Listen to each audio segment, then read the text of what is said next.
Hi, good morning.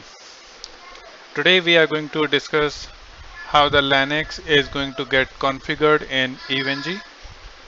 So let's get verified if the Linux is configured on my EVNG portal.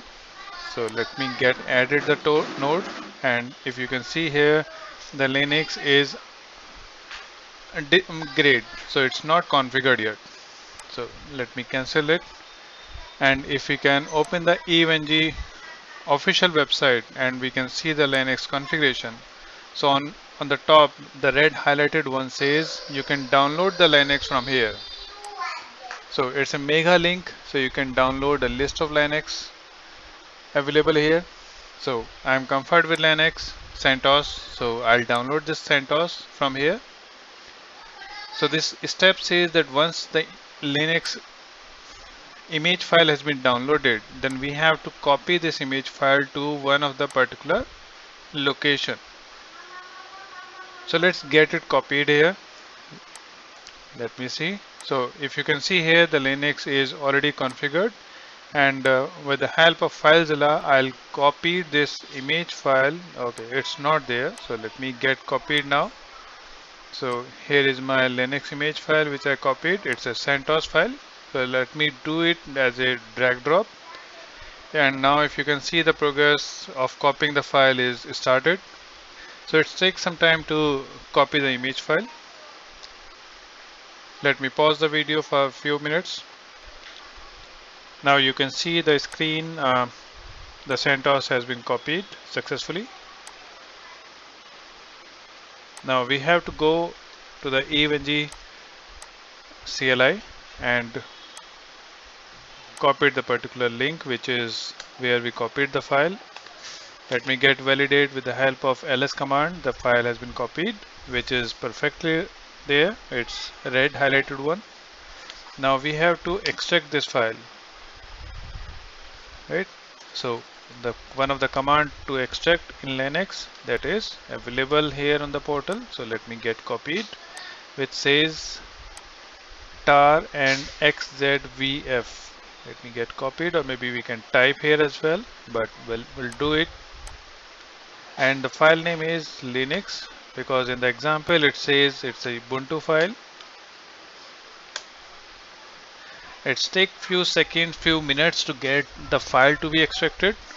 Once the file has been extracted, then we can see it has been copied in this particular folder, which is highlighted here, linux-centos-8 and virtuos.qcar2. So the file will be created under this particular folder, which take approximate 4 to 5 minutes. So we'll wait for some time and let's get it completed.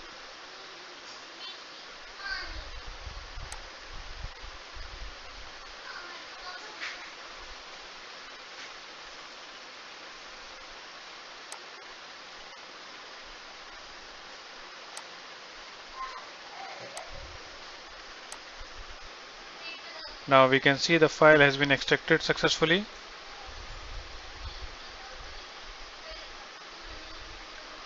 So now the file has been extracted successfully, and we can see with the help of ls command once again, and we can see the file is there in this particular CentOS-8 folder. Now we have to remove the file which we copied previously, the original file, which is rm remove -f, and the file name, which is linux centos8 tar.gz. Now this file has been deleted. Let me get validated. Yes, it is there, and now we have to fix the permission, which is opt/unitlab wrapper/unit unl wrapper -a fix permission. Now it says that whatever the changes we require to do, that has been completed now, and now we are not going to do any further modification. So let's go back to the topology and add the Linux. We'll see that it is there. So yes, now you can see the Linux is available, and the image file we have the CentOS 8. So let's get added. Before to add, just ensure the console is VNC, right? Because it's required to configure initial setting in the Linux. Before to add, we have to add the network so that we can see the gateway and everything is connected. So let's add this connectivity to the management console, which is by default one interface on the Linux, and configure it. Let's start now.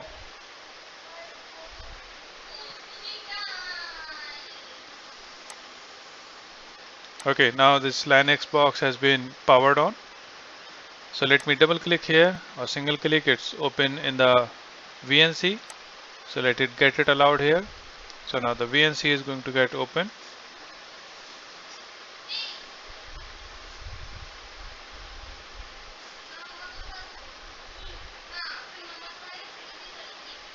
Now this installation, it's a first time. So in the very beginning, it's asking you to follow a few of the steps and identify where exactly the Linux is and what the language, strings, username and all you are going to get configured. So few seconds it's take to get it up. In the very beginning, it's asking you to configure the initial setting. Once it has been done, you saved everything and configured, then the next time it's going to get open normally. So it's not asking you next time what all step which is going to ask now. So if you can see here on the screen, the dots are blinking, so it means it's going to read the operating system now and start booting it.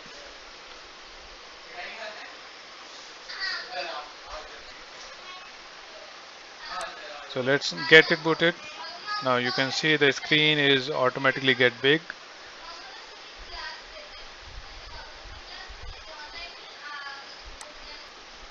Now it's taking some time and showing us a prompt which is user. We are not going to use user. We have to click not listed and type root, enter, and the password is test123, right? T capital and test123. We need to type the password to log in via the root so that we are able to do some configuration. For example, the IP address configuration in this machine so that we can see the connectivity from my workstation to the Linux box workstation and vice versa.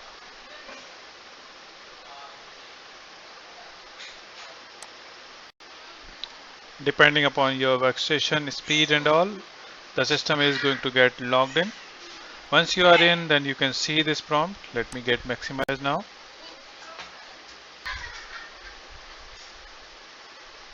Now we can see the prompt. Let me extract it so that we can see what exactly is going on. So now it is asking us what could be the language we are going to use. We need to click next. Privacy you want to keep, as it's a local voice machine and we are going to test only, so doesn't require to configure location setting. Skip this setting, connect to the net and all. Now it's ready to start Linux. So CentOS is configured now. So let me click on the activity and it says this command prompt which is terminal here. So let me click the terminal and see what the IP address we have configured.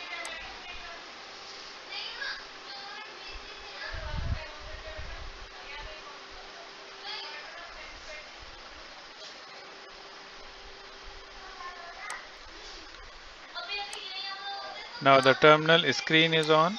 Now let me click here and type ifconfig and we have the adapter ENS3 and we can see the IP address it is going to get it from the DHCP which is 192.168.1.5. Let me try to ping the gate or before to ping the gateway, let me show you what is the IP address we can see.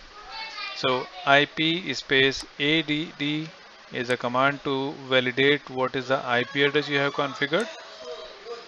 So in my ENS3 I can see the IP address is this one 192.168.1.5/24. Broadcast IP is this one which is 192.168.1.255. But here we cannot see the gateway. So to validate to see the gateway, the command is IP root. And now we can see for this particular subnet, which is 192.168.1.0. Where is the gateway? Yes, it's a default via 192.168.1.1 via ENS3. The same can be validated via the ENS3 as well. We can run the command ifconfig space ENS3 and see the IP address. Now we'll try to ping 192.168.1.1, which is the gateway. So I am able to ping this IP address. Now if this interface is configured as a DHCP, so it's getting the IP address from the DHCP, because in my topology I configured this interface to my management interface, which is management cloud. That's the reason it is going to get connected to my DHCP server and get the IP address. Now if, for example, if this is not configured with your DHCP, then how you get configured? nmtui, enter. This is one of the command in Linux CentOS which help us to configure the IP address on the interface. Click edit. Now it is showing you what all interface is available. So in Ethernet we have the ENS3 interface. So let's click edit. We are not going to configure anything, and now you can see IPv4 configuration is automatic, which shows it is getting the IP address from the DHCP. Now we can see the details, and let's go back and select I want to use as a manual and want to configure it. Now click show and add the IP address here, 192.168.1.101/24 I want to use here for this interface, and the gateway I want to configure the same, exactly same 8.4.4.4 I want to use as an DNS server, and we are done. Now scroll down and click OK button. Now we configured everything, whatever is necessary. I'll click on the back and click OK in this time. Again, to check, I need to type IP address command, which give us a broad level of information. Here you can see the IP address of ENS3 is 1.5. TUI, let's get validate either it has been changed or no.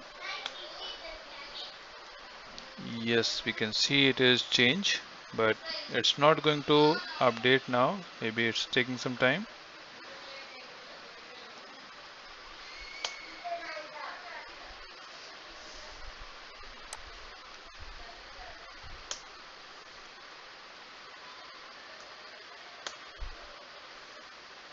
It's already activated, so let's activating, add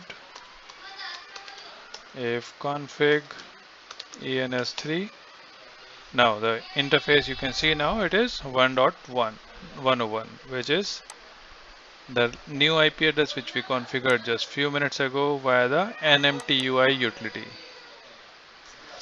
Same thing we can validate from the IP address command, and we can see the IP address is changed now, and the command is IPADDR. To check the routing, we can see the route. The default interface is 1.1 and the subnet is this one. Now let's try to ping the gateway first. Either it's able to access. So yes, we can see now the gateway is reachable. Also we configured the DNS. So let's check either we are able to get connected to the internet. So ping www.google.com. So I am able to resolve the DNS server, resolve the google.com to the public IP address. Also I am able to ping the gateway. That's all in this video I want to show you here. Thank you very much.